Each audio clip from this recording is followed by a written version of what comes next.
Ashley. Hi, I'm Sam. And we're historians who didn't read the job description.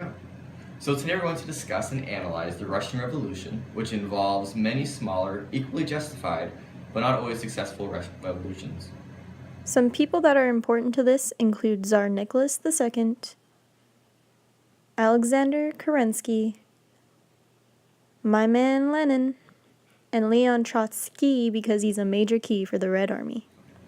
Rewind. The Russian citizens didn't just wake up one bloody Sunday and decide to overthrow the government. They were pretty upset, like Kim K crying meme upset. World War I, or the Great War at the time, involved the Triple Entente and the Triple Alliance. Russia was allied with a few countries but had poor transportation, strikes, and no supplies. So they were pretty terrible at the whole war thing. They lost a lot of battles, which didn't make them look too good. So that Tsar dude decided to go to the front lines with an armored train to see what was up.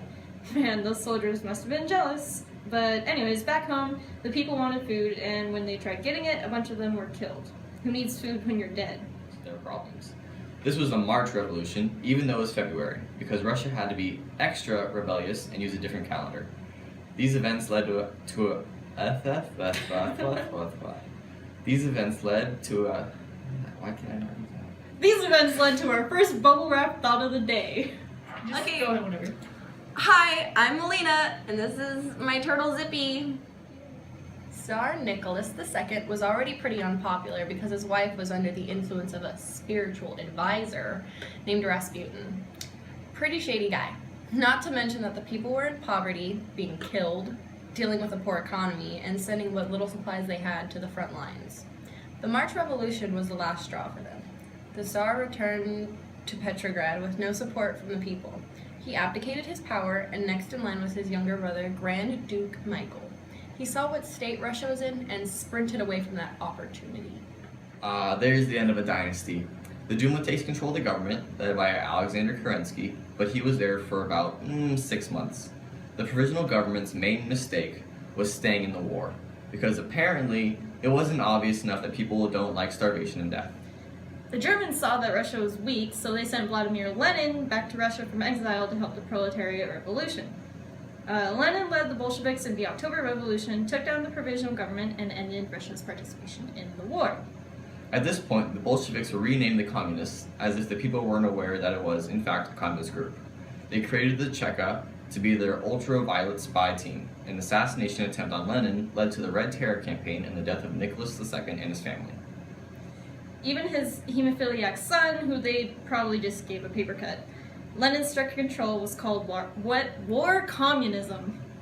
Okay, Lenin's war communism was just about as unpopular as the Tsar had been. There was violence in cities throughout Russia and workers on strike, even though they risked facing the death penalty. In 1921, 10,000 soldiers at the Kronstadt naval base revolted. The Red Army intervened, resulting in 20,000 casualties overall. This revolt should have been a warning to Lenin about his policies. Okay, go. This is where the Civil War begins. The Red Army, led by Trotsky, was fighting against the anti-communist White Armies. White Armies had a lot of people and surrounded the Bolsheviks, but were pretty bad at communicating. While this was happening, there were even more revolts going on that weren't on the battlefield.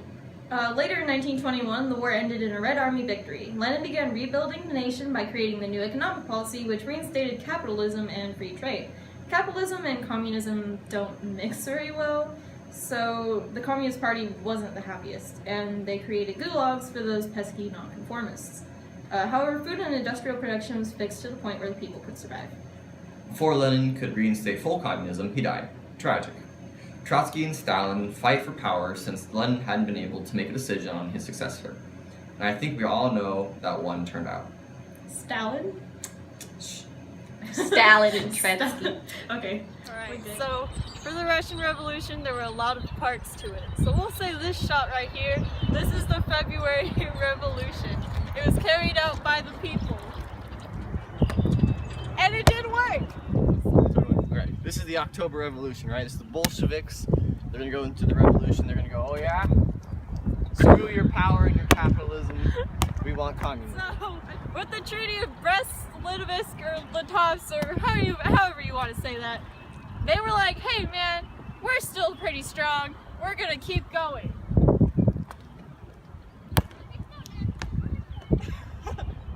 Okay, so like with the treaty, they lost a whole bunch of land, lost a whole bunch of people. Most of all, they lost their army, all gone. This really beat up and deflated ball. It's our Red Army. They're gonna come from behind, take over all of the territories owned by the White Army because they didn't coordinate. It took a long time, but eventually they kept screwing up until they got it right.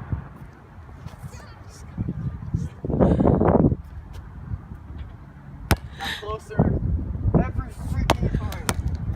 Okay. And They did it. They did it. Alright guys, this is our White Army. They're kind of beat up and all over the place because the Red Army's wiping the floor with them.